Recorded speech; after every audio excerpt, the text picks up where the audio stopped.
Bayramыңыздар менен урматтуу элим. 31 август эгемен күнүңүздөр менен. 5-5 программасы мен Керим Айдаров. Арбаңыздар. Урматтуу калк, бүгүн биз көз карандысыз мамлекет болгонубузга, эгемендүү мамлекет болгонубузга 30 жыл болду деп атабыз. 30 жылда биз эмнелерди көрдүк. Кандай ийгиликтерге жетиштик, кандай кемчилдиктер болду. Biz sözsüz түрдө өзүбүздүн кемчилдигибизди айтып, эртеңки келечекке даңгыр жол куруш үчүн акыл калчап, камчы салышыбыз керек деп ойлойм. Дал ушундай максатта биз могу жакшы улуу кишилер менен келечекти, эртеңкини, анан кийин келечекти сүйлөшөлү деп турабыз. Бүгүн бизде конокто, дагы тааныштырып кое берейин. Мен оң жагымдан Сулайман Кайыпов, профессор, тарых илимдеринин доктору. Ишенбай Кадырбеков, Кыргыз Республикасынын мыйзам чыгаруу жыйынынын 2-чи чакырылышынын төрагасы. Жаңыл Түмөнбаева, Кыргыз ССРнын министрлер советинин төрагасынын орун басары, тышкы иштер министри болгон Олжобай Каратаев, профессор, тарых илимдеринин доктору. Урматтуу коноктор, биз өткөн берүүбүздө дал ушул эгемендик жөнүндө кеп кылдык эле. Биз ошону эле кайра улай кеп кыла берели.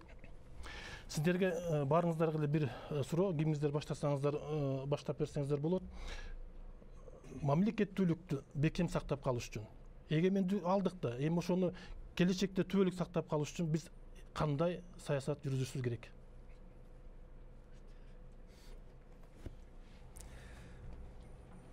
Мамлекеттин келечеги, ошо мамлекеттин, элдин лидери кандай болсо, ошого жарашан келечеги да. Биз кээ бирде ошо мамлекет идеология жөнүндө көп сөздөрдү айтабыз. Көңүл бургубуз келбейт, лидерлери ким? Жаргылчактын үстүнө ким отурса ошо айлантат дейт. Лидер кандай мамлекетчил болсо, элим деп күйсө, семьясы болобу, жакындары болобу, алар экинчи планга кетип, мамлекет, эл биринчи планга чыга турган адам келгенде, ошондо гана келечегибиз болот. Мына биз мурунку жолубузда да көп каталар жөнүндө айтып кеттик. Ката каяктан болду? Бул биздин лидердин тышкы мамлекеттердин атайлап өткөргөн саясатын, реформа деп аталган саясатын өткөрүп атканда, анын эмнеге алып келерин, эмне үчүн алар акчаны бизге берип атат, эмне үчүн бул тармактан баардык тармактарга реформа кылгыла деп бизге сунуш кылып атат. Ошонун келечеги кандай болот дегенде эсептей албай, биле албай, мамлекетчил ошону мындай кылсак эмне болот деп. Мисалы билим жөнүндө сөз кылып аттык, чоң реформа өткөрүп атты да. Ошо реформаны өткөрө турган адамды дагы министрге чейин жеткирдик да. Финансировать эткен Сорос финансировать этти да. Сорос болсо Кыргызстан эмес, бүт Россиянын талкаланганга чейин жетти да. Россиянын 10-15 жылдык тарыхында ким улуу атамекендик согушта ким жеңди дегенде америкалыктар, англичандар жеңди деген жоопту айта баштады да. Биздин окуу жайындагы учебниктердин тиги чыгарылышына, жаңы чыгарылышына Сорос акча берип атты да. Барлык тармак боюнча. Мына мисалы азыр 30 жыл болду, 30 жыл сот реформасын өткөрөбүз деп, реформадан реформага. МВДнын правоохранительный 30 жылдан бери реформа. Мага бир тармакты айта аласыңарбы? Кайсы жерде 30 жылдан бери реформа болгон жок деп. Реформа деген эмне? Бул революция. Биз шуну кээ бирде айтабыз, 3 революция болду, 4-чүнү чыдай албайбыз, мамлекетти талкалайбыз деп. Реформа деген ар бир отраслда, тармакта бул революция. Мурункусун жокко чыгарып, жаңы нерсени алып чыгара ал деген эле нерсе да.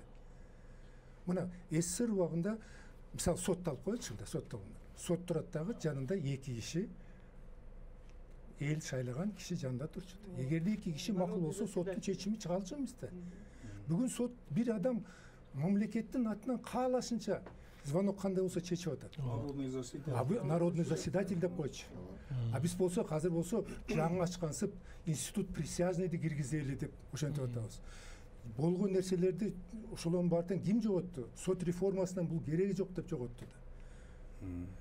Мына айыл чарбасын алалы. Реформа болуш керек. Бүт жердин баарын бөлүп бериш керек да, жеке менчик болуш керек деп чыкты.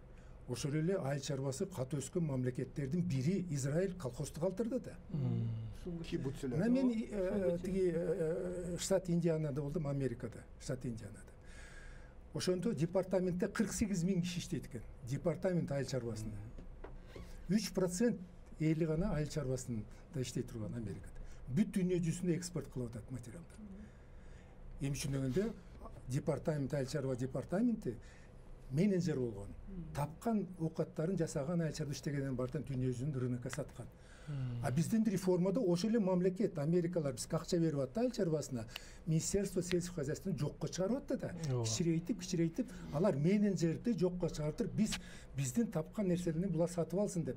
А биз акчабыз жок десе, анда мына МВФ берет силерге акчаны тиги акча берет деп бизге карызга батырып, өндүрүштү өстүрүш эмес. Биз ошолордун берген акчасына карыз болуп ошону сатып алсыз. Алар тапкан оокатын сатып алыш үчүн жасадык да. Ошондуктан мен айтарым эмне? Лидер ушундай акчалар берип атканда чет өлкөлүк чоң саясат мамлекетти талкалайлы деген идеологиялык жактан, отраслевой жактан талкалайлы деген идеясын көрүп ошолорду жолотпош керек эле. Мына кыйын деген элсин ал да берилип кетти да. Кийин Россияга Путин келди дагы бүт биринчиден бүт каржыдан кутулуп туруп МВФ кайтты, биз силерге карызыбыз жок деп, эми саясатыбызды өзүбүз өткөрөбүз деп. Кыргызстан бүгүн өткөрө алабы, экономикалык саясатын өзү өткөрө албайт. Эми ошондо МВФтин акчасын бере албай турабыз. Жакында Кытайдын жанына Эксимбанктына тиги багынып калабыз. Мунун айтып атканым, качан гана лидер, мамлекетчил, элим деген адам келмейин Кыргызстандын келечеги кыйын болот. Туура айтасыз сиз. Элибиз билимдүү, жаштарыбыз билимдүү, потенциалыбыз чоң. Бирок бул оркестрда мамлекетчил деген эмне? Көп инструменталды тиги инструмент болгон ансамбльде оркестрга дирижер катары баарын тең ордор менен келтириш керек. Бир музыка болчу. А бизде болсо музыка един эмес, какофония болуп атат да. Бир инструмент бирөөнү урдаса бирөөнү болот. Анан трайбализмде бекер сөз айткан жоксуз. Биз тиги муну айтат, бул тигини айтат, жерге бөлүндүк, эмеге бөлүндүк. Айтор ошолордун баарын башын кошкон. Эй, токтогула. Бөлүнбөгүлө. Элибиз бир, мамлекетибиз бир президентибиз чыктыбы? Мына ошондуктан биз эгерде кайсы жерден шорду Кыргызстандын келечеги ушундай болбой кыйналып атканыбыз шорубузга бир нерсе болуп калды. Ушу мамлекетти башкарган мамлекетчилди элибиз алып келе алган жок. Өкүнүчтүү жери дал ушундай болуп турат да. Башында сиз айтып аткан, сиз жакшы ойду айттыңыз, башында айыл чарбаны өндүрүштү сырткы өлкөлөрдүн таасири менен талкалаган болсо, мына андан кийин биз маданиятты, рухий дөөлөттөрүбүздү, улуттук багыттардын баарын талкалап алдык. Мамлекет сиз айткандай бир музыка чыгып туруш үчүн демек мамлекет ошол музыканы ойнош керек эле да. Бүгүн бизде аябай өкүнүчтүү нерсе эмне? Биз кыргыздар жарымыбыз орус болгубуз келет, жарымыбыз араб болгубуз келет, жарымыбыз Пакистан болгубуз келет, жарымыбыз Европа саясатын жүзүп ошондой болгубуз келет дагы. Кыргыз боло турган, кыргыздын дөөлөттөрүн бактап баалайра турган нарк насилди, үрп адатты, кала салтты да бүгүн тебелеп салдык го дейм. Демек биз мамлекетти бекем сактап калыш үчүн мына ушундай кайрадан жандантып чыгарышыбыз керек. Бул маселеге менимче билим берүү багытында аксагандыктын маанисинен ушун келип атат окшойт деп ойлойм да. Биз сырткы өлкөлөргө баарын төбөлөтбөйдүк дагы, бир багыттагы музыка чыгара албай келатат окшойбуз да азыркыга чейин. Жандай эмеспи? Муну кайрылгым келет да, абдан Ишимов мырза абдан жакшы айтты. Жанагы лидердин ролу жөнүндө. Бул абдан таамай жакшы айтылды. Мына эми бүгүн 30 жылдан бери бизде жанагы институттар келатат. Президентский, парламентский, бүгүн президенттик мамлекет болуп келатабыз, Эми бул жерде азыр командалар бар. Иштей турган, ошо элди алдыга алып кете турган.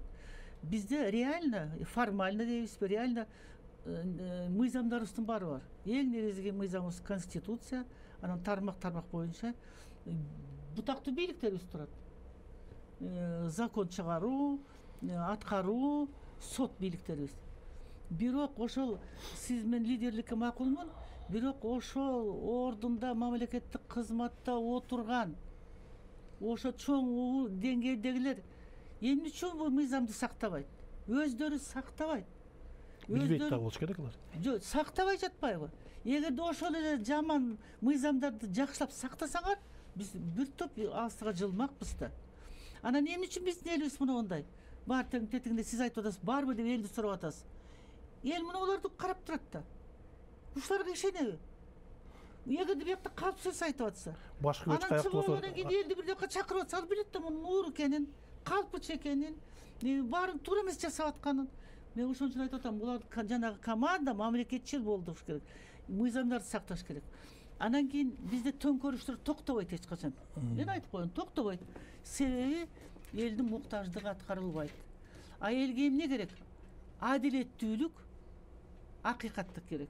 Мына элге ушул керек да. Ушул болсо, ошол жок 30 жылдан бери. Адилеттүүлүк жок, акыйкаттык жок. Анан да айтып коеюн дагы, эми мына конституция бар. Бүт мамлекеттик кызматчыларды жанагы жетекчилик талкалап туруп отургузгула. Экинчиси, сот системасынын бийлигин бергилечи. Бизде сот бүгүн кантип эле соттой? Ушу сотпу? Эмне айтса ошону жасай берет. Мен жогорку кеңеште жүргөндө совет доорунда биз вообще бир сотко чалчу эмеспиз, айланайын. Биз бир прокурорго чалчу эмеспиз. Иштечи алар. Эми биз партиялык системада партийный руководство деп бер жагын идеологиясын иштечибиз. Туурабы? Анан айтайын, экономика оңолмоюнча, ошол да элдин баары төңкөрүш ошол да жетпей жатат. Ачка куурап атат. Бир сонут закон бар. Анын аты жанагы техникалык регламенттердин негизи деген мыйзам бар. Ошону жетекчилер өздөрү билбейт. Бул экономиканын конституциясы. Мен үчүн мынтип айтып атам. Мына бизден мен жанагы 40-50 100 машина туруп калганда жиним келет. Себеби жанагы биздин кичинекей бизнесмендер жанагы барат дагы мал продукциясын чыгарайын десе, инспекция справка берип коет. Мунун мал оорусу жок деп. Ал байкуш барат да тияка барса өткөзбөйт. Себеби ага эч ким түшүндүргөн жок да. Сен бул справка жарабайт. Ал взятка бирдемеге берип койду. Закон бар жанагындай. Ошол техника деген дүйнө жүзүнчү бутон эрежеси үчүн жүгүрүшүң мондай деп. Мына ушуну мен бир эле айтып коеюн. Жанагы Путин президент болуп келгенде Медведевти премьерликке койгондо биринчи жолу Медведевти премьерликте социалдык маселеге отургузуп койгон. Аябай социальный. Ошондо булар аны социальный. Анан Путин өзү премьер болуп келгенде башына түшүп көрдү. Бул Россия нефть менен кете албайт экен. Булар мына тияктагы жана ОПЕК булар менен басып коет экен. Көрүп туруп түшүндү. Экспорт ориентированный продукция чыгарыш керек экен деп. Путиндин мээсине жетти. Анан өзү президент болуп келгенде жанагы Медведевти ошол эмеге отуруп салды. Техрегламентке отуруп салды. Жана анан булар жабышып калбадыбы? Экспорт ориентированная продукция деп. Мына айыл чарбасын, тигинсин, мунсун замена кылып эле бияктан чыгарып, потому что импортозамещение себеби жана нефти басып койсо чыга албай калат экен, түшүндүңөрбү? Мына ушул биздин жана бийликке келгендер, бийлик ушул тиги анан сөз анан саясат тиги аткаргылачы айланайындар жанагы мыйзамдарды. Ошону аткарсаңар биздин элибиз үчүн дагы бир нерсе айтайын. Жанагы премьер-министрдин өкүлү, азыр президенттин өкүлү деген өкүлдөр бар областта. Булар эмне чечет? Менин билишимче ошол өкүлдөрдүн бар шайлоодон башка эчтеме кылбайт. Мына элдин камын көрбөйт. Ошол жердеги сенин ошол областыңдагы эл эмне үчүн баары мигрант болуп кетип атат? Эмне үчүн ошолордун абалын билбейсиң? Эмне өнүгүп атат? Анын укугу бар, юридический укугу бар. Юридический лицо катары ошол администрация, чет мамлекет менен бирөө түздөн-түз байланышы, өнүгүүгө укугу бар да. Эмне үчүн аткарбайт? Райондогу жетекчилерди айталы. Эч нерсе жасай албайт. Эч нерсе жасай албайт. Буну Казакстанга барсаңар, алардын баары кожоюн ошол жерде. Райондо ошол кожоюн, шаарда ошол кожоюн. Россияга барсаңар да ошондой, туурабы? Прибалтикада ошондой. Булар да ошо баягы совет системадан өткөн. Бүгүнкү күндө мына ушундай чар жайыттык көп болуп атат. Эмне болушубуз керек? Мына көрдүңөрбү? Биздеги бийликтегилер өзүңөр аткаргыла, мыйзамды, ошондой талапты жасагыла. Эл менен закону жок өстөр байкуштар кыбырап мешать этпегиле. Мүмкүнчүлүк бергиле булар жанагы закондордун негизинде иштей тургандар. Мына ошондон биз алдыга жылабыз. Мен сөздү баягыдан бери бир нерсеге бургум келип атат. Сулайман агай башында жакшы айтты. Идеология бул конституциянын ичинде болуш керек. Конституция бул идеология деп. Идея деген керек деди да. Эми идея менен идеология бул атасы менен баласы болуш керек. Менимче бул керекпи керек эмес, баа сиздердин уккун келип турат да. Анан Ишенбай агай дагы бир нерсе айтты. Мамлекеттен бир гана музыка чыгып туруш керек деп. Демек ушундай кылыш үчүн эмне кылышыбыз керек? Айтып бериңиз, кимиңиз болсун. Эми бул жерде Ишенбай аганын сөзүнө кошумча катары толуктоо катары айтайын да, туура. Биз өзү түрк элдери, бүт түрк элдери, башка элдер деле ошондой дечи, айрыкча түрк элдери. Анын ичинен мына биз кыргыз, биз лидерсиз жашабаган элбиз. Мына Ташкенттин жарымын бийлеп турганда Эрешим өлүп калып, ошол жерде кыргыздын баары таркап кеткен. Лидер жок болгондон кийин таркап кетип калат. Анан кийин Манаста берилген, бизге берилген насыяттар бар. Эмне үчүн Манас 13-кө чыкканда келип мамлекетти куруп берет деп дөшанын баары күтүп отурат? Сен лидер керек. Лидер келет дагы ошо курат, ошонун артынан карайт. Албетте анын душманы болот, көрө албасы болот, тиги болот. Бул да аз келген соң анан дагы айтат. Манас өлөт, мамлекет кыйрайт. Лидер өлдү, кыйрап калат. Баары аякка кетет, буяка кетет. Андан кийин анан Семетейди күтүшөт. Семетей келип ушу бизди курат деп. Бул Манаста жөн эле айтылып калган нерсе эмес. Булардын баардыгы коддордо. Ошон үчүн лидериңерди тапкыла, анан лидериңерди күтө билгиле деген сөз да. Биз азыр лидерди күтө албай турган акыбалга келип калганбыз. Себеби кыргыздын ар бири тарынбай эле койсун, ар бир кыргыз негативге толуп алган бир мешок. Ар бир кыргыз сындагандыгына билет. Негативди гана сүйлөй берет. Сындап сүйлөй берет. Сындап эмес, жамандап сүйлөйт. Сындаган жакшы түшүнүк. Жамандаган башка түшүнүк. Жектеп. Анан жамандай берет. Бир алып келип койсоң, мисалы үчүн биздин экономиканын башына Марксти алып келип койсоң, айтат. Ой, Маркстын такыр эчтеме билген турбайбы? Бул капиталды бирөө жазып бериптир деп ушак чыгарбаса, анан кийин мага айтыңыздар. Ошондуктан биз биринчиден өзүбүздүн рухубузду бир аз тазалашыбыз керек. Бизде бир аруулануу жана кечиримдүүлүк жылы деген бир жыл болсо, бир эмес 5 жыл болсо жакшы болот эле. Себеби биз арууланбайбыз. Мына качып кеткен президенттерибиз келип алып, мен айыптуу эмес элем, кайра мени коюп алсаңар жыргатам дегенде эле сүйлөп атпайбы. Менин балдарым бүт акылдуу болчу дейт, менин баарым таланттуу болчу дейт. Ай, Жеген ичкен эмес. Ушул жерде мен туура эмес кылган экенмин. Атаңын көрөй деп мойнуна курун салып, мына балама бийлетип койгонум туура эмес болгон. Мен ошону ката кетирген, бирок кылган иштерим мына жакшы. Префицит менен чыкканбыз болонча жылы. Мен ошону мындай улансам болмок экен, балама берип койдум дебей атпайбы? Мына кече эле келген киши айтып атпайбы? Семейный деген бизде болгон эмес, таптакыр. Ал кийин болду, беркелер жасады дейт. Ошондой да болчу эле. Бул аруулануу деген жок. Өзүнүн катасын мойнуна алып, кой, элдин алдында болбойт экен деп жакшы өрнөк көрсөтүп деген биздин ак сакал, көк сакал эч кимсинде жок. Баатыр болом деп жүгүрүп жүргөн тентектер бар мына жерде, абышкалар. Алар жөн отурсун да, себеби алардын кылган иши башынан ашат. Атылып кетчү кишилер бар. Кыргызстанга ушунчалык зыян келтирип, ушул акыбалга алып келип койгон кишилер эми баатыр болом деп кол жыйнап жүрүшөт. Мунун өзү эмне деген аруулануу деген такыр жок. Анан кечиримдүүлүк да жок да. Бирдеме болсо эле ошонун артынан түшүп эле анан кийин түрмөгө салып камап эле анан ал чыгып алып анан кийин тигини камайт түшүп эле. Бул болбойт. Бул кечиримдүүлүк деген да болуш керек да. Анан эң жаман жери эмне үчүн? Биз жанагы бийлик деген. Бийлик каяктан чыгат? Коом өнүккөндөн анан бийлик чыгат. Болбосо бийлик жок да. Алгачкы коомду алса, ким муштум чоң болсо ошол бийлеп алат. Ур беришти алат 15-те. Анан ошол бийлейт. Анан жүрүп отуруп анан акыл менен бийлөө, анан салт менен бийлөө, анан мыйзам менен бийлөөгө жеттик да, өнүгүп келдик да. Анан ушу биз өнүктүк, аябайчы. Биздин салттар шумдук, ал бийликтин макта тазасын ошол биздин салт чечет. Бирок биз ошол 1000 жылдык тарыхта тапкан бийлик түшүнүгүн азыр жоготуп алдык. Себеби биздин эл бийлик душманы экен деп ойлойт. Азырчы бийликке каршы, ушу бийлик ушинтип деп эле бийликти эле жамандай берет. Чын-чынында ар бир киши бийлик менен бактылуу болуш керек. Себеби менин бийлигим бар, мени кор кылбайт деген ишеним болуш керек. Бул зор бакыт. Анан экинчиси, мен ката кылбашым керек. Бийлик мени жазалап коет деп бийликти коркуш керек. Бийликти сезиш керек. Экөө тең жок. Бийликти сезбейт, бийликтен коркпойт, бийликти сыйлабайт, бийликке каршы көрүнгөн сөздү сүйлөйт. Ушуну демократия деп ойлойт. Демократия бул эмес. Демократия любит порядок. Демократия тартип болгон жерде болот. Анан ар ким эле аңкылдай берген жерде демократия жок да. Андан кийин бийликке ишенбейт. Бийликке ишенип, мен мынауну кылам, бийлигим мени сактайт деп ишенбейт. Жок, келет дагы мөндөн пара сурайт деп бийликти жаман көрөт. Мына ушуларды түзөмөйүнчө болбойт. Түзөш үчүн эми алдынан башташ керек деп ойлойм. Анткени ар бир киши ойлош керек. Биз аз элбиз. 3 миллион элде элби? Биз ар бирибиз кичинеден баштап чоңузга чейин ушул өлкөнү кантип сактап калабыз? Мен кайсыл ишти кантип кылам деп ар бир киши өзүнүн кошумчасын мындай кылып кошуп коймоюнча бир тыйындык кошумча болсо да өлкө болуш кыйын, аз элдин өлкө болушу өтө кыйын болот. Бизде жер бар, шарт бар, бар бар, акыл эс бар, билим деле бар. Ошол уюштуруу жагынан келгенде жанагы лидерибизди таба албай ушуга чейин куурап келдик да.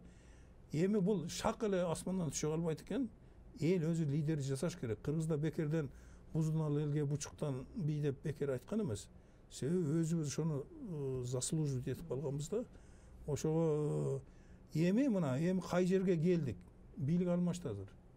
Мен мисалы үчүн колдойм, себеби күчтүү президентский бийлик болуп туруп, күчтүү бийлик. Хаостойн диктатура келет да өзү, тартып ошондой. Күчтүү бийлик болуп туруп, бардыгын ордуна коюп, бийликти сыйлай турган, жанагы бийликке ишене турган акыбалга мамлекетти алып келбесе, анда дагы ошол боло берет да.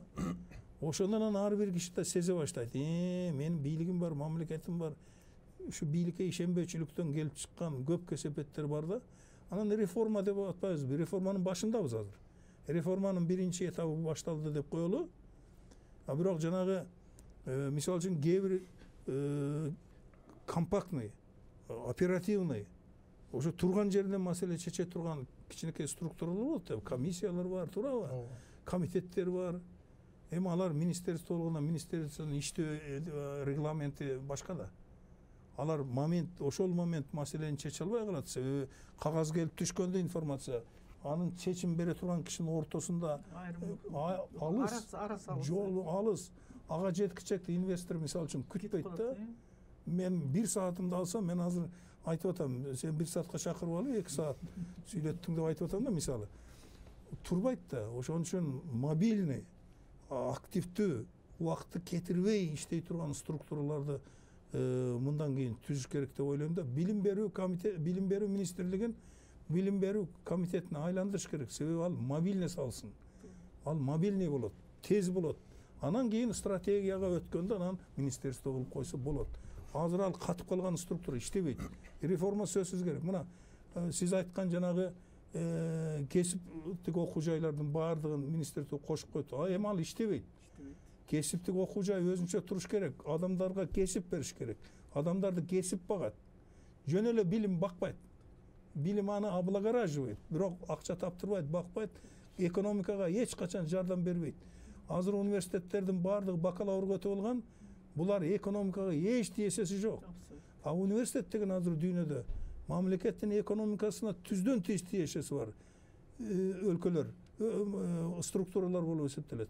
Мисалы, бизде азыр 4 жыл мурда экзамен алып киргизип алат дагы 4 жыл мурда кийин диплом берип чыгарып коет. Ал университет эмес. Билим бербейт. Университет эмес. Кесипти иштетип, ошол кесипке кирип экономикага 10-чы класты бүткөндөн адам пайда бериш керек. Ошондон кийин өлкөнү ар бир киши колдогондон мамлекет болот да. Ошон үчүн бул жерде маселем көп да аябай. Неме жөнүндө айтып атпайбызбы? Эми баары жаман айтпай жакшы жок деп атабыз да.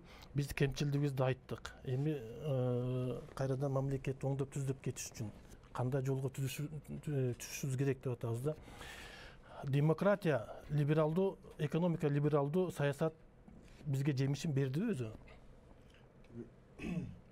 Азыр ушул эле ойлорду улантып, лидер жөнүндө айтканыңыз абдан туура да. Ошол лидердин айланасында тегерегинде эл, ошол эл биригиш керек. Анан кийин ал лидердин кийинки баягы тиги ошол бизде ошол катмар калып менен элек ал кадрлар да. Мурдагы Советтер Союзу учурундагы кадрларды 30 жыл, 20-30 жыл, 40 жыл даярдап, анан кийин мамлекеттик жогорку кызматтарга койчу. Өтө жооптуу кызматтарга ошо ата энеси бүтүн, мисалы, теги ата энеси тууган уруттары камалбаган, жоопко тартылбаган, социалдык менчикти уурдабаган кишилерди гана мамлекеттик тиги кызматтарга койчу.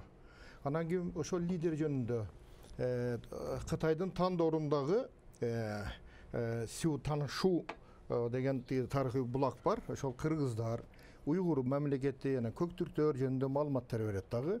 Ал учурдагы ушул хан шайлоо, ханды тактага отургузуу бул элдерде бирдей эле болгон. Негизи кыргыздарда деле, мен айткан азыркы эки элде деле ал бардыгы ошол бир маданият болгондо, окшош маданияттар албетте.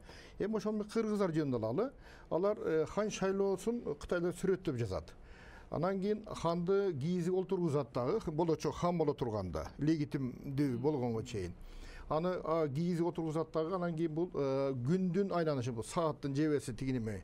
Ошо күндүн айланышы боюнча боз үйдү, тиги чоң боз үйдү, бул ак өргөнү 9-7 рет тигинеме кылышат да, 7 рет айландырып, анан жерге олтургузгандан кийин тиги атка желге отургузгандан кийин анан мойнуна Кытайдын жибек, алар торг деп коет. Бизде топураңы торг болсун деп коет го. Кытай тилинде торг деп коет. Неменчи? Торго деген сөз ошондон келип чыгат да. Анан ошо жибектин жибинен анан кийин баягы имитация кылып ошо мойнун буушкан. Сиз канча жыл башкаргыңыз келет мамлекетте? Анан кийин ал эси оомуш болуп айткан, мен 5-10 жыл башкарайын. Анан сиз эмне кыласыз, бизди багасызбы деп сурашкан. Ошол тиги ишенимдүү адамдар, анан бул жерде ошо жогорку шамандар, верховный шамандар сураганда бакчылар. Анан кийин мен элими багам сөзсүз түрдө, элим курсагы ток болот, кийим бүтүн болот деп убада берген. Эгер ал орундолбосо, ал сөзсүз түрдө ал өлүм жазасына өлгөн, анчы же ошол тиги төңкөрүш аркылуу же башка жолдор менен. Анткени ошол тиги архондогу жазууларда бар да, мен дейт тиги курсагы ток элим курсагын тойгуздум. Кийими жок элимди кийимди кылдым дейт. Атсыз калган элимди аттуу кылдым дейт. 3 эле сөз. Ошондой дейт. Бул ошо лидердин жана мамлекеттин башчысын эмне ал ошо элди багуу милдетин алыш керек. Ал жеке үй бүлөсүн эмес. Жеке элди, ошол жалпы элди багуу милдетин алыш керек. Анан кийин экинчиси анын кадрлары. Мамлекеттик кадр саясат керек. Мамлекеттик кадр саясат деген ошол биздин өзүнүн багытымдагы, биздин багытта билим берүү системасында келген биздин жетекчилер жөнүндө. Анан ал бир эл аралык уюмдарды иштегендер келип иштеп кетип жүрдү. Бир түшкө чейин мектепти иштебеген, же вузду билбегендер, ушул тармакта иштебеген адамдар дагы бизди жетектеп, бизге кантип иштөөнү жана кантип билим берүүнү үйрөтүштү да. Анан мурдагы союз учурунда министерство вузов ал өзүнчө болчу да, бул ал өзүнчө бир чоң мамлекеттик саясат болуш керек да. Андан кийин сиздин ушул мысыл кылып эле сиздин батеги неме жөнүндө мамлекет кандылбей 3 эле сөз менен айткым келет да, мамлекет кантип өнүгөт да болочокко. Ошол мурдагы надстройкада мамлекеттин ошол экономика, бул өнөр жай. Андан кийин айыл чарба, анан ал билимдүү эл. Бул капиталда. Ал эми 92-93 жылдан 95 жылга чейин Песак деген чоң программа болгон. Ал Песактын негизги милдети бул зыянкеч деп коет, вредительство. Ушул Кыргызстандын территориясындагы болгон тоо кен өнөр жайларын, Моореки оор өнөр жайын, анан жеңил өнөр жайын ишканаларын баарын талкалаганда, бул атайын программа менен талкалатканда, атайын программа менен ушул тиги немедеги Иран Ислам Республикасындагы элчи болуп иштеген биздин теңдешибиз, кесиптешибиз бар. Ошол тетиги берки чегарага жакын кайсы шаар, экинчи шаар бар, буларды азыр айтып берейин. Ошол жерде Мешхет, пардон. Ошо Мешхетте автомобиль заводун курутуп, биздин Ленин заводуна барган станоктор турат деди ошол жерде. Булар металл түрүндө сатыптыр, ал баягы ЧПУ, часовой промуправление, анан ал жерге ошол ирандыктар заводко ошол станокторду орнотуп, ошол Ирандын экономикасын иштеп атат. Ал кайра жабдыктарды биз кайра бүгүн ирандыктардан сатып алып атабыз да. Анан ал Песак эмне кылды? Ошол учурда билесиздер, Советтер Союзу курулганда, эки негиз Советтер Союзу курулганда эң өнөр жайлуу шаарлар болгон, эң биринчи шаарлар бул Сүлүк жана Кызылкыя. Анан кийин Таш көмүр шаары пайда болду. Ташкөмір шаарынан Көкжаңак шаар пайда болды. Анан башка могул гестерге, благодаря гестерге бул Каракөл шаары пайда болды. Анан башка Хайдаркен, баягы неме поселок, шаар тибинде поселоктор пайда болды. Ушул Кыргызстандын экономикасынын, Кыргызстан өнөр жайынын тиги немеси болчу бели омурткасы деле. Ошол омуртканы ПЕСАК программасы аркылуу сындырды да. Бул мамлекеттик саясат болгон.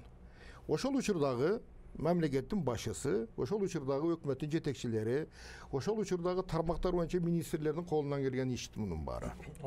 Анан буну баарын элибиз билип коюш керек сөзсүз түрдө. Мен сизге тарыхчы катары интерактив суроо берип алайынчы. Мен суроо берип атам, бирок сиздер ал мен суроо эмес, башка жака буруп атасыздар, мейли эми ал. Бирок так сурагым келип турат да. Эгемендиктин мезгилинде 30 жылдын ичинде биз тарыхыбызды тактай алдыкпы? Эгемендиктин бизге эгемендүүлүктүн ушул 30 жылдын ичинде Кыргызстандын этникалык тарыхын, этнографиясын, тилин, фольклорду жана археологияны изилдөөгө чоң мүмкүнчүлүктөр түзүлдү. Союз учурундагы саясатка ылайык мына Кыргыздын баягы этнографиясын, када салтын, жөрөлмөлөрүн изилдөөдө айтылбаган мыйзам бар эле, мындай көп колдоого алынчу эмес. Эл кыдырып, сурамжылоо, элдин тарыхын жазуу, этнографиясын жазуу, бирок ага толук эркиндик берилди, бирок бул эркин мамлекет түзүлгөндөн кийин каражат жок, изилденбей калды. Бүгүнкү күндө аларды каражат жок болуп атат. Ошону изилдеп, китеп чыгарганга, ошону изилдеген борборлорду түзүүгө, ошол борборлорду финансылоо үчүн акча каражаты керек да. Ошол жагын биз аксап атабыз, анткени бул баары эле каражатка мамлекеттин бюджеттен барып калат да. Бирок бизге эркиндик түзүлдү. Буну изилдегенге бүгүнкү күндө толук мүмкүнчүлүк бар бизде. Кошумча айтайын бир сөз. Себеби мурда Советтер Союзу убагында мына приоритеттүү темалар, илимий темалар бул жогорку жакта өкмөттө катталчу, анын регистри бар болчу, катталып турчу да. Ал стратегиялык чоң иш болчу. Илимден өткөн стратегия жок да. Ошонун кийин ошону пландуу түрдө аткарып, анын финансысы бөлүнчү. Анан ошол аркылуу түшүп, ошол темалар анан академияда иштелчү да. Ал жок болуп калды. Академия эмне кылып калды? Академия эмне кылабыз деп тема кое албай калышты булар. Академия азыр деле тема кое албайт. Себеби жогору жактан берилген чоң тема жок. Өздөрү чоң тема бере албайт. Пландандай тема жок, понимаешь? Мурда мамлекеттик иш болсо, бул азыр ар бир кишинин өзү каалаган ишине, өзүнүн инициатива, өзүнүн демилгесине калды. Мен өзүм эле алайын. Мени мамлекет эч бир ошол Советтер Союзу кыйрагандан бери колдогон жок. Мен канча китеп жазсам, өзүмүн акчама жаздым. Өзүмүн кесибимди сыйлаган үчүн ушул керек деп тырышып отуруп, бала чакамдын ырыскысын жумшап отуруп жаздым да. Мен дагы эле биз ошондойбуз. Биз Советтер Союзунда тарбияландык. Биз ошо ойдон кетебиз. Эң акыркы дем алганда да ошо ойдон жоголобуз да. Бирок эми азыр кеч эмес да. Азыр деле мисалы үчүн вак дегенибиз бар. Мунун функциясын өзгөртүш керек. Самостоятельно өзүнчө кармап туруш керек. Жанагы приоритеттүү темаларды илимде аныкташ керек. Мисалы үчүн тарыхты тактадыкпы деп атпайсыңбы? Ошо тарыхтын кандай темалары мына Болжобойго окшогон лидер тарыхчыларды алып барып туруп отургузуп туруп, жылдан жылга бөлүп туруп, мамлекет түздөн түз көзөмөл кылыш керек. Андай кылбай, ар кимдин каалоосуна, ар кимдин демилгесине таштап кое берсе, анда хаос боло берет да.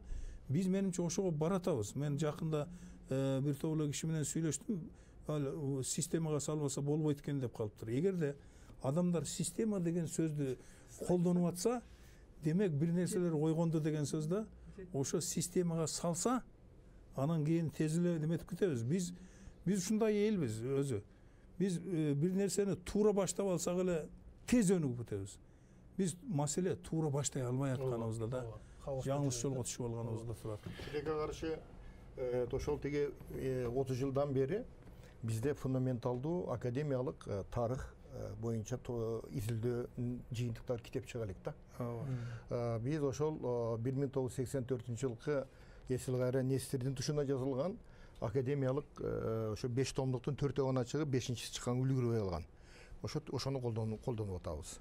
Андан башка мына терең изилдөөлөр бар албетте, бирок аны чыгарганга мүмкүнчүлүк жок болуп атат да. Ошол академиянын өзүндө болсо, академиянын өзүндөгүлөр алар аз гана айлык алат. Ал иштегенге сиз айткандай баягы госзаказ, мамлекеттик заказ жок да буга. Мамлекеттик заказ жок, ошонун баары кедерги иштеп атат. Биз адистер бар, иштегендер бар. Дал ошол изилдөөлөрдү чыгарыш үчүн мамлекеттик идеологиялык багыт керек, колдоо керек, туурабы? Бизде ошол маселе жок болуп атпайбы? Аксаган эмне? Мамлекеттин жетекчилери дал ушундай улутка керектүү ушундай окумуштар, баалуулуктарды колдоп, буттап, баягы колдоп бир бийиктикке алып чыкканга жарабай атат да. Унутуп кала беребиз да, же башка нерселер менен алек боло беребиз. 30 жыл ичинде 10 жылдан бери партиялар жетектеп келатат. 10 жылдан бери. Туурабы? Мына 10 жылдан 20 жылга чейин. Бизде партийный руководство болбоду, Мына ошо партиялар ошо 10 жылдан бери 3-4-5 партия. Ошо 3-4-5 партия, Мына идеология жок болду да. Анын ордуна ошо 10 жылдан бери политическая коррупция ушунча өнүккөн, и мамлекетке элдин ишеними жок. И бүгүн элдин ишенимин алып келиш үчүн мына жаңы президенттик башкарууга өтүп атабыз. Ушул үмүтүбүз чоң. Бирок ошол үмүттүн тегерегинде мына азыр көп пикирлер айтылып атат. Ошон үчүн ошондой жакшы команда түзүлсө, мамлекетчил, ошо элине каалаган, элине өнүктүрүүгө алып барган, анда ошо сиз айтып аткан жана идеологияда ырдап атканыңыз ошондо кетет. Мамлекет заказ берет. Ошо партиялар, ошолордун партиянын министрликтери, ошолордун түзгөн жанагы институттары заказ бериш керек. Мен ушуну айтып коет элем. 30 жылдын ичинде өз алдынча мамлекет болгондон кийин маданиятка, улуттук баалуулуктарга, дөөлөттөрүбүзгө көңүл буруп, ушуну өркүндөтө алдыкпы? Улуттук дөөлөттөрүбүз, улуттук наслдерибизди, маданиятыбызды, анткени дүйнөдө биз кайсы жерге барбайлы, биз өзүбүздүн улутубуз менен, кийим кечебиз менен жана нарк наслибиз менен гана өзгөчө экенибизди биле алабыз да. Биз улутту өзүнчө барктап сыйлай албасак, башка улутка ким экенибизди биле албайт болушубуз керек деп ойлойм да. Туура да, ал эми мындай кээ бир банальный истина дегендер бар. Мындай ар бир киши эле билген чындыктар бар да. Эми биз улуттук баалуулук дегенде бизде улуттук баалуулуктун түрү көп да. Ошонун ичинен көбүн азыр биз жоготуп алдык. Мисалы үчүн жанагы эле мекенди сүйүү деген азыр таптакыр эле жок болуп кетти десем деле болот. Балдардан да жок. Ооба да. Эксперимент жасаңыз, ар бир эле жаш бала эң жаманы Россияга кетсем деп турат. Мекенчилдик деген болбой калды. Андан кийин үй бүлө маселеси бузулуп кетти. Үй бүлөдөгү мамилелер азыр мурдагыдай эмес. Себеби мына айтып атат, келин болбойм, чай куйбойм, мына деген сөздөрдүн Кыргызстанда айтылышынын өзү чоң трагедия да. Мен мисалы үчүн аны чоң, мен үчүн трагедия. Ошондой да болчу эле. Улууну сыйлабайт деген, бирөөнүн тажрыйбасын сыйлабайт деген, кесипти сыйлабайт. Кесипти, тажрыйбаны сыйлаганда преемственность болот. Ошондон коом өнүгөт да. Мен эки киши менен дайым көп сүйлөшөм. Ушуларга абдан таң калам да. Аттарын деле айтып кое берейинчи. Мына Бейшин Болотбеков деген Кыргыздын чыган кишиси бар. Ал киши деген эми илгерки заман болсо падыша болчу киши да. Эми азыр мына губернаторлор анын колунда оюнчук сыяктуу немелер да. Эми ошол кишинин потенциалы үйүндө жатат да. Көрдүңүзбү? Дарында губернатор. Кандай киши? Ушул муну пайдаланыш керек да. Анан Калил Жумабаев деген мыкты экономист бар. Ал бүт баардыгын билет. Ошону менен сүйлөшүп отуруп мен таң калам. Эмне үчүн ушул киши үйүндө жатат деп. Эми азыр биз ушу буга өтсөк деп ойлойм да. Жашына, башына, башкасына Европадан окуган, тигиден окуган дегенине карабай эле биринчи планда ошо кесипкөйлүктү коюш керек. Кесипкөй тажрыйба, преемственность болуш керек. Себеби бизде азиатский способ производства деп Маркс бекер айткан эмес. Батыш закон менен башкарылат. Биз салт менен башкарылабыз. Салт деген бул туруктуу болот, жана ишенимдүү болот. Закон субъективный болот, эртең өзгөрүп кетет. Туура, законду жамандаган эч ким жок. Баарыбыз закон менен башкарабыз. Бирок өзүбүздүн ментальный жана баалуулук дегендерибиз бар да. Ошо менталитетибизди сактап турган нерселерди коргошубуз керек да, таанышыбыз керек да. Ошо жагынан албетте кемчилик болуп атат. Бирок мен дагы эле айтам, мен оптимист кишимин. Мурда такыр көңүлүм чөгүп чет элге кетип калган күндөрүм да болгон. Бирок дүйнөнү көргөндөн кийин түшүндүм, биз сөзсүз өнүгүшүбүз керек, биз өнүгөбүз. Кыргызстан эч бир өлкөдөн кем калбаган өлкө болуш керек. Мен жалаң бийлик жөнүндө сөз айтып, мен эл жөнүндө бир сөз айтып коеюн деп атам да. Бийлик ушу 30 жылдан бери бешел экенин баарыбыз көрүп турабыз. Бирок мен бир сыймыктанганым, таң калганым элим болду да. Өзгөчө ошо нерсе көрүнүп калды, көчмөндөрдүн тою болгондо. Кырчынга барып калдым да. Ар бир область өзүнүн элден чыккан маданиятын, колдон жасалган нерселердин, салттарын баардыгын көрсөтүп, эми келген кеш 2-3 күн карасаң да түгөнбөйт.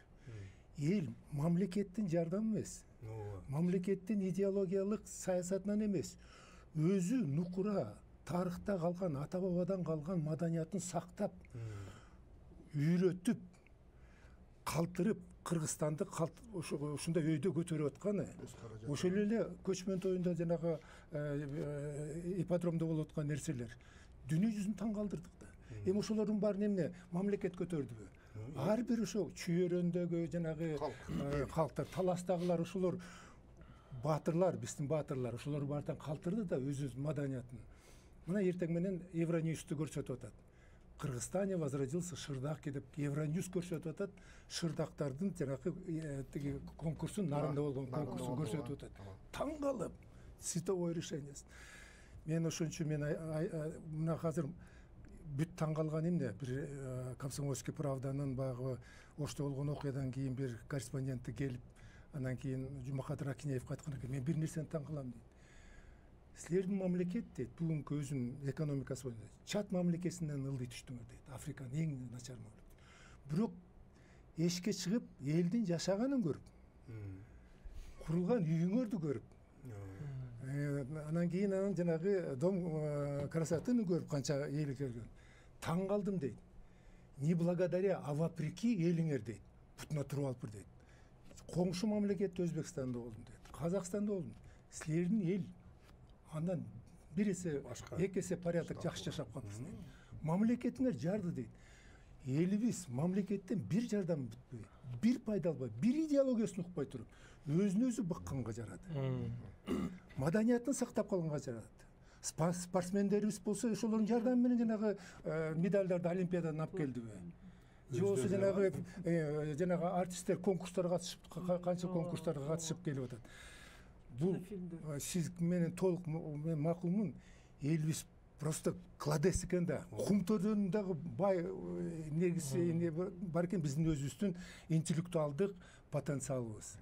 Кылымдан кылымга келген биздин маданиятыбыз бул жүрөктөн поколениядан поколения ала турган нерсе экен да, өчпөгөн нерсе экен да. Демек, эгерде ушундай келечек бар, ушундай потенциал өзүнөн өзү өсүп келатат. Эми ошого бир жакшы лидер оркестровка менен алып кетчү болсо, Кыргызстанга бир замат өсүп кетет. Ошон үчүн мен ушу өзүмө, элиме азыр сөз болуп аткандан кийин чоң ыраазымын. Ушундай эл өзүң кыргыз экениме мен өзүмө сыймыктанам. Ушул элдин арасында мен өзүм төрөлүп ушундай жашап атканымда. Да, айла жок, лидер болбой атат. Бүгүн болбосо эртең болот. Оюңуз барбы? Сөзсүз, мынакей ушул 30 жылдын ичинде биздин элибиздин аң сезими бир топ өзгөрүлдү. Мурда совет доорунда интернетте эле күтүп отуруп турубуз да. Бизге баарын даярдап берип коюп турду. Анан баары эле аткара беришкенбиз. Туурабы? А бирок ушул 30 жылдын ичинде башыбыздан көп нерсе өтүп, жанагы адамдын эркиндиги бир болсо, адамдын өзүнүн жашоосуна жооптуу экендиги түздөн түз сезилди да. Мына ошо жоопкерчилик мына таштап койду да, мынакей баргыла. Жериңерди алгыла, тигиңерди кандай жашасаңар деп.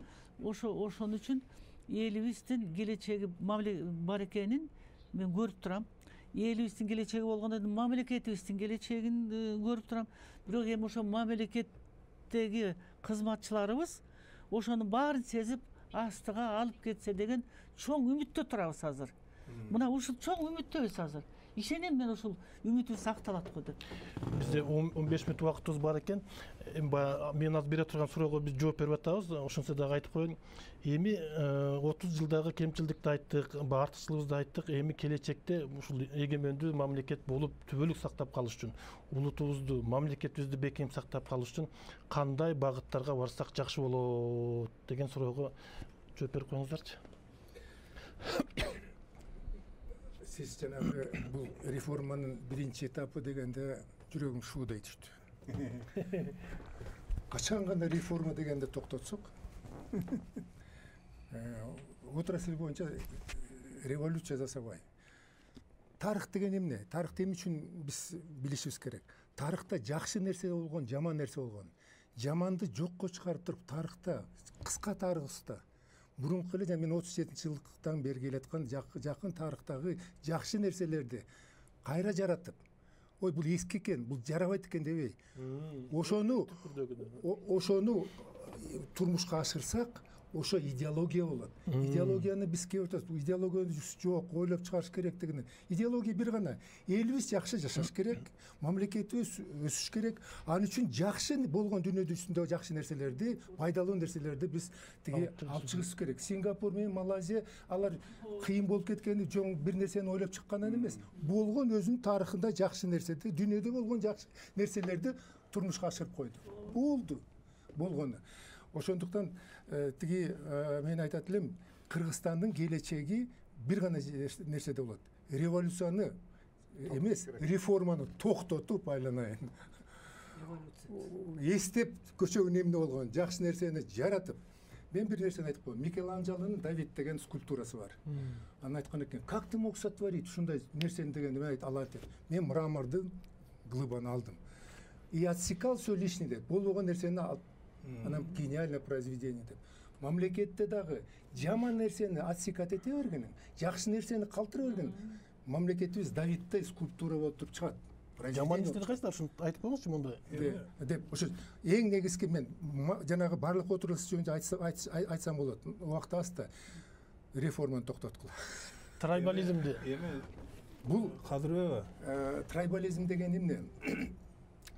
Вот биз ушундан дагы жаңылышабыз да, трайбализм жаман нерсе дегенден. Мунун жакшы жагы дагы бар. Жанагы эмени карап атканда, шайлоо жөнүндө мыйзам карап атканда 9 округга бөлгүлө деп сунуш кылсам, бир депутат айтып калды, бул регионализм, трайбализмге алып келет деп. Мен айттым, бул жогорку кеңеш эмне деген бийлик? Өкүлчүлүк бийлик. Өкүлдүн бийлиги. Ар бир региондон 9 тородон болду, Кара Суудан болду. Үнү жетиш керек, бийлик өкүл айтыш керек. Принцип трайбализма, регионализма ушу парламент болуш керек. 350 депутат келди. 350 трайбалист Кыргызстанды бөлүп кетпек. Бир кулак болду да. Ошон үчүн биздин ушу ар бир мына жана көчмөндөрдүн той жөнүндө айтып кетпедимби? Ар бир региондун өзүнүн укмуш нерселери бар. Ал ошо региондо өзүнүн спецификасы, өзүнүн менталитети болгон чушуларын бажара алат да. Болуш керек, коркпош керек. 10 мүнөт убактыбыз бар, кыска. Эми Кадырбек, сиз СССР деген партияңыз бар, туурабы? Анан СССР деген партия ошо революциядан коркпой турган партия да өзү. Бирок сиздин азыр айтып атканыңызга караганда, сиз революцияны, реформаны революция деп түшүнүп турбайсызбы? А мен реформаны революция деп түшүнбөйм. Бул жаңылануу деген эле сөз. Бул жаңылаш керек, жаңылап турбаса болбойт. Азыркы башталыш ушу жаңы кадамдарды улам ташташ керек. Биз артта кетип калдык. Ал коом өзү эволюционный да өнүгөт, революционный да өнүгөт. Кээ бир жерде революцияны жасаш керек. Революциялар жасалып атат. Бул эми көчөдө жасалбайт мындан кийин. Мына Түркияда революция жасалып келди, төңкөрүштөр жасалды. Анан кийин көчөдө болбой, ал кабинеттерде болуп калды. Бул революциянын маданий түрүнө өтүштү да. Себеби акылдардын, мыйзамдардын, идеологиялардын кагышы кабинеттерде интеллектуалдык уровенде жүрүп калды. Азыр эми аларда эч нерсе болбойт. Анын үстүнө аларды башкарып турган негизги бир уюк баягы централдашкан, борбордошкон акыл эс топтолуп калды да. Бизде чачкын болуп атпайбы? Бизде анан Кыргыздын ушу бир жаман жолго түшүп алганы, ушул 30 жылдын ичинде ошондо айтып коеюн. Эч качан бир ишти аягына чейин ойлонбой жасайт да. Misal üчүн акайып кетсин дей берет. Ана акайып кетсе, ордуна ким болот, структура кандай өзгөрөт, ким ишти кантип жүргүзөт деп ойлобойт. Бакиып кетсин дей берет. Бакиып кеткенден болду, кетти деп отуруп алат. Анан бирөө барып случайно ээлеп алат. Ал случайно кишини алып келет, ал андан случайно алып келет да. Ошон үчүн бул өзү биз акырына чейин ойлонушубуз керек. Мурда сен баалуулукту атпайсыңбы? Кыргыз көч бара түзөлөт деп койгон. А бирок кыргыз билген да кайсы кайкыга барып, кайсы жерде, кайсы түздө үйдү кайсы жагып тиккен дегенди билген. Ошон үчүн жолду баштаган көч бара түзөлүп кеткен. Азыр кай жерге барып конооду билбей эле ушул ар бир ишти баштай берели, анан көрөбүз деп коюп плансыз. Ана Кытайда иштедим мен, Европа баларын көрдүм. Булар 100 жолу талкуулайт. Бүт философиясын түзөт, картасын түзөт. Андан кийин карабай кетет да, жолдон эч качан адашпайт, туп-туура чыккан жерден чыгат. Анан биздики жарым жолдон эле болуп кетип атпайбы? Буга дагы мен жанагы айтып аткан кесипкөйлүк. Кесиптин ээси болуш керек. Кесиптик билим бериш керек. Ар бир киши кесибин сүйүш керек. Өз кесибинин кулу болуш керек, ар бир кишичи. Кесибинин кулу болгон адам падыша. Менимче ошол ушу жагына караш керек деп ойлойм. Айтыңыз. Маданият азыркы ушу баалуулуктар жөнүндө бул ушул Евразиядагы эң байыркы элдердин бири болгон кыргыздар, ошон ошол бери болгондо тарыхтан бери 2200 жылдан бир аз ашып калды. Ошондон бери өзүнүн тилин, маданиятын унутпай келатат. Ошол сиз айткан Кадыр ага теге баягы элдин баалуулуктары, элдин теге маданияты, ошонун көптүрдүүлүгү ошо кыргыз улутунун монолиттик бирдигин билдирет да. Ошол бир эл келет, анан сураша келсе кыргыздын баары тууган уру тайге жээн болуп чыгат. Бул чулуу эл да, чулуу эл. Бул бир эл, чулуу эл. Андан кийин 30 жылда Кудай буйруса, ошол жаңы муун келди, билимдүү муун келатат.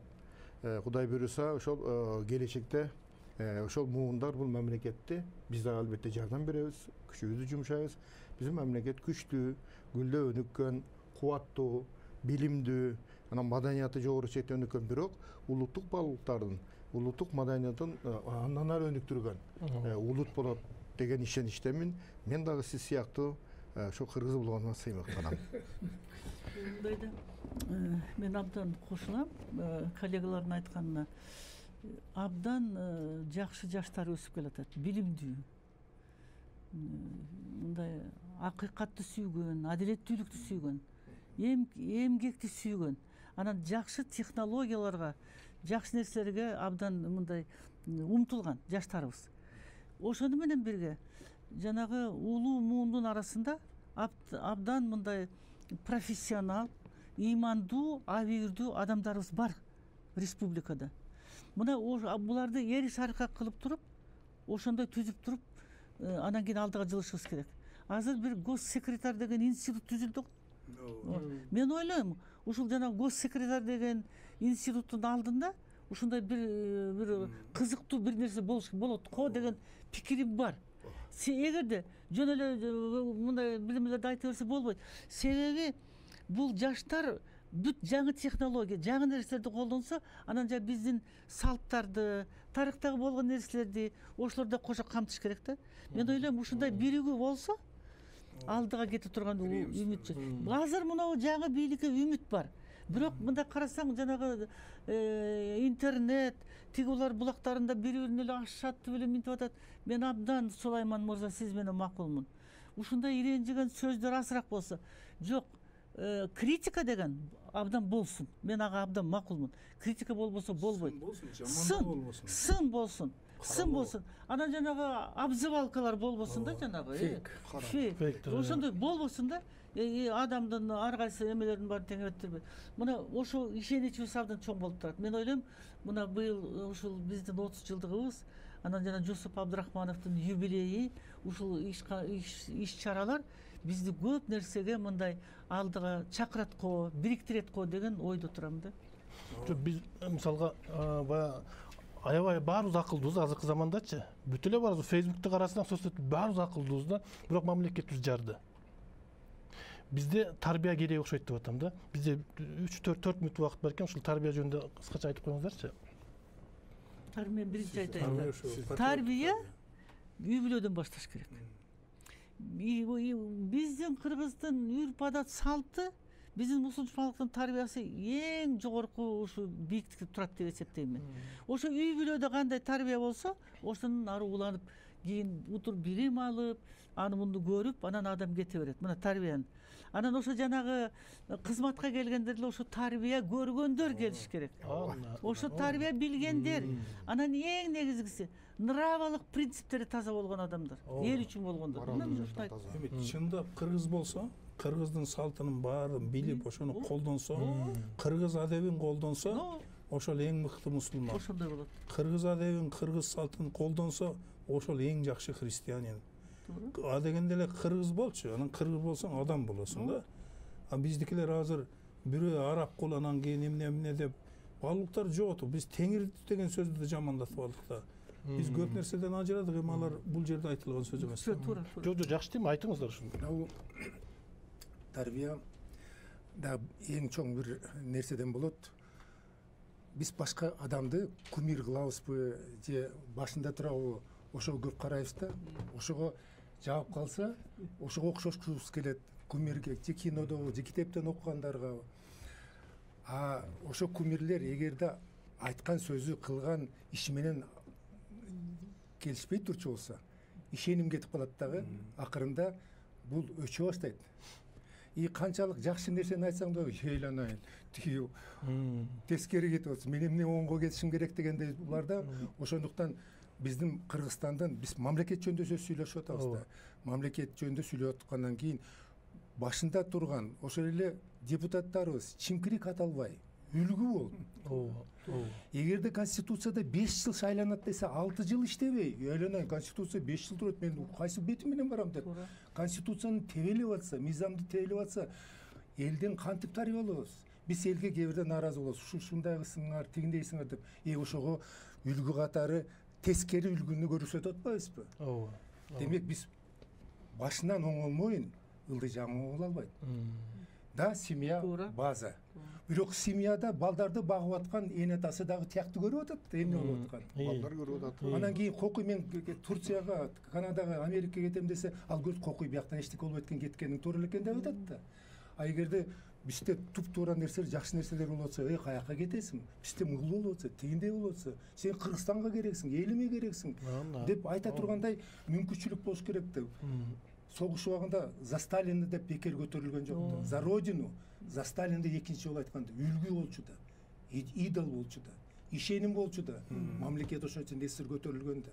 Мына бүгүн жагабы жакпайбы 76-78% тиги жакшы результат болот. Путин да үлгү болуп атат, өзүнүн баскан турган менен. Баскан турган.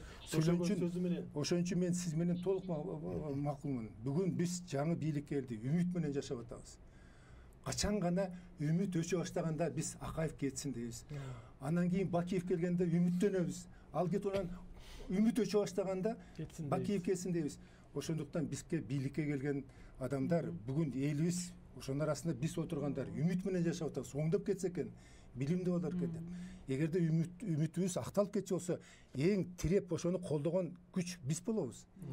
Эл болот. Ошондуктан алар тарыхка дагы бул жөн эле формалдуу түрдө 30 жылдык эгемендүүлүктү формалдуу түрдө воспринимать этпей, ошонун жакшы жагын, жаман жагын анализ кылып үйдө отурганда, китепти окуп, тарыхты окуп, болгон нерсени окуп туруп, ошол жакшы нерсени көтөрүп кетчү болсо, элим ишеним кылчу болсо, өзү эле экинчи срокко көтөрүп кетет. Ошондой эле мына Садыр Нуркожоевич деп беркилерде айтып кетет.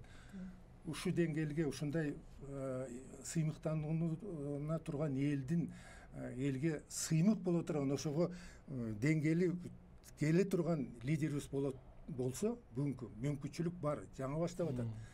Анда Кыргызстан келечек болот. 1 мүнөт убактым. Мен да жогоруда айтылган агалардын эжен айткан сөздөрүнө кошулам. Бизге ошол тиги мамлекеттик идеология, ошол үй бүлө, анан кийин үй бүлөгө тарбия, анан жаштарды тарбияласа, Кудай буйруса, келечекте өнүгөбүз, келечектен чоң үмүтүбүз бар. Анткени үй бүлөдө ошо Кыргыздын када салты, каада салт, үрп адаты, жөрөлөр менен тарбияласак, Араб болбойт, Бангладеш болбойт, Пакистандын саясатын колдогон муунеси чыкпайт да. Бул ошо кыргыздын баалуулуктары менен тарбиялашыбыз керек. Урматтуу коноктор, келип берүүңүз үчүн чоң рахмат. Урматтуу элим, 31 август эгемендик майрамыңыздар менен куттуктайм. Кыргыз мамлекети түбөлүктүү болсун. Эгемендик ар бир жаранга, ар бир элибизге, мамлекетибизге кут кылсын. Биз ар дайым Кыргызстандын келечеги үчүн кеп кылабыз. Кийинкиде көрүшкөнчө аман болуңуздар.